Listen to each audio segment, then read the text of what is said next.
আসসালামু আলাইকুম।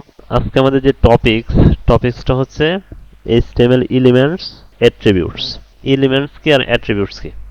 আমি যখন ওয়েবসাইট তৈরি করতে যাব তখন আমার বিভিন্ন কন্টেন্টের প্রয়োজন হবে। এটা হচ্ছে আমার একটা পেজ আমি ক্রিয়েট করছি index.html নামে।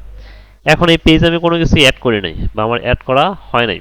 এখন যদি আমি কোনো কিছু অ্যাড করতে চাই, হতে পারে কোনো টেক্সট, কোনো ইমেজ, কোনো অডিও, ভিডিও, আমি যা কিছু অ্যাড করতে চাই কন্টেন্ট হিসাবে আমাকে অবশ্যই এলিমেন্ট অ্যাট্রিবিউট এইগুলা ইউজ করে অ্যাড করতে হবে। এখন এলিমেন্ট কি? এলিমেন্ট হচ্ছে আমি যদি কোনো কিছু অ্যাড করতে চাই তবে আমাকে HTML ট্যাগ ইউজ করতে হবে, অ্যাট্রিবিউট ইউজ করতে হবে। এই অ্যাট্রিবিউট বা HTML যে ট্যাগগুলো আছে এই ট্যাগগুলো লেখার জন্য হচ্ছে আমাকে এলিমেন্ট লিখতে হবে। সেজন্য হচ্ছে আমাকে ওপেনিং ট্যাগ এবং ক্লোজিং ট্যাগ ইউজ করতে হবে। এখন ট্যাগ কি বা ওপেনিং ট্যাগ কি? ওপেনিং ট্যাগ হচ্ছে আমি যখন HTML এ গ্রেটার দেন দিব, গ্রেটার দেন, লেস দেন, এই গ্রেটার দেন, লেস দেন এটা হচ্ছে HTML এর ওপেনিং ট্যাগ। আচ্ছা, আমি যদি কোনো ট্যাগ ওপেন করি তবে অবশ্যই ওই ট্যাগটাকে আমাকে ক্লোজ করতে হবে। ক্লোজ করব কিভাবে? ক্লোজ করব হচ্ছে greater than slash less than, এটা দিলে হচ্ছে আমার ক্লোজ হয়ে যাবে। এটা হচ্ছে আমার ওপেনিং ট্যাগ আর এটা হচ্ছে আমার ক্লোজিং ট্যাগ। আচ্ছা, এখন এই ট্যাগের ভিতরে আমার যা থাকবে কি থাকতে পারে, যেমন আমি যদি হেডিং লিখতে চাই সেক্ষেত্রে আমার হেডিং ট্যাগ হইতে পারে, প্যারাগ্রাফ আকারে কোনো কিছু লিখতে চাইলে প্যারাগ্রাফ হইতে পারে, বা আমি যদি ইমেজ অ্যাড করতে চাই সেক্ষেত্রে আমাকে ইমেজ ট্যাগ ইউজ করতে হইতে পারে। তো এই ট্যাগ ছাড়া আমি কোনো কিছু অ্যাড করতে পারবো না। এখন এই যে আমি ওপেনিং ট্যাগ বা ক্লোজিং ট্যাগ বলতেছি, আমি হচ্ছে ওপেনিং ট্যাগ দ্বারা কোনো ট্যাগ ওপেন করব এবং ক্লোজিং ট্যাগ দ্বারা এই ক্লোজিং ট্যাগ দ্বারা আমাকে অবশ্যই ক্লোজ করতে হবে। এখন যদি আমি এখানে দিই পি, এই পি আমার ওপেন হয়েছে, এই স্ল্যাশ পি দিলে এই পিটা আমার ক্লোজ হয়ে গেছে।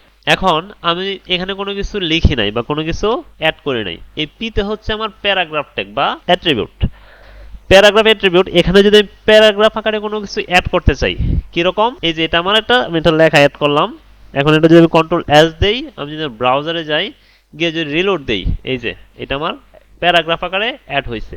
এরকম অনেক অ্যাট্রিবিউট আছে যেগুলো হচ্ছে আমি ইউজ করব আমার ওয়েবসাইটে কন্টেন্ট অ্যাড করার জন্য।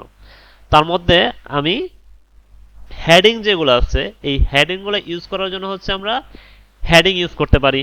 প্যারাগ্রাফ নিয়ে আসার জন্য আমরা প্যারাগ্রাফ ইউজ করতে পি ট্যাগ ইউজ করতে পারি বা পি অ্যাট্রিবিউট ইউজ করতে পারি। অথবা আমরা যদি হচ্ছে ইমেজ আনতে চাই তাহলে হচ্ছে ইমেজ ট্যাগ বা ইমেজ অ্যাট্রিবিউট ইউজ করতে পারি। আমি যদি কোনো লিঙ্ক আপ করতে চাই সেক্ষেত্রে আমরা অ্যাঙ্কর ট্যাগ ইউজ করতে পারি। আমি যদি কোনো অক্ষর বোল্ড করতে চাই সেক্ষেত্রে হচ্ছে আমি বোল্ড ট্যাগ ইউজ করতে পারি। আচ্ছা, আমি হচ্ছে ফার্স্টে হেডিং ট্যাগগুলো দেখি। আমার হচ্ছে হেডিং ট্যাগ হচ্ছে মূলত 6টা বা হেডিং হচ্ছে মূলত 6টা। কিরকম, H1 থেকে হচ্ছে H6 পর্যন্ত। H1 আমি যদি এখানে লিখি হ্যালো ওয়ার্ল্ড, কন্ট্রোল এস দেব, ব্রাউজারে যাব, রিলোড দেব, এটা হচ্ছে আমার H1 হেডিং ট্যাগ। ঠিক আছে, হেডিং এর প্রথম যে ট্যাগটা আছে H1, এটা হচ্ছে এই হেডিং। এইভাবে হচ্ছে আমরা বিভিন্ন অ্যাট্রিবিউট বা ট্যাগ ইউজ করে হচ্ছে আমি আমার ওয়েবসাইটে কন্টেন্ট অ্যাড করতে পারবো। তো আজকে এই পর্যন্ত। নেক্সট ক্লাসে দেখবো হচ্ছে আমরা হেডিং ট্যাগ আর হচ্ছে প্যারাগ্রাফ ট্যাগ। আসসালামু আলাইকুম।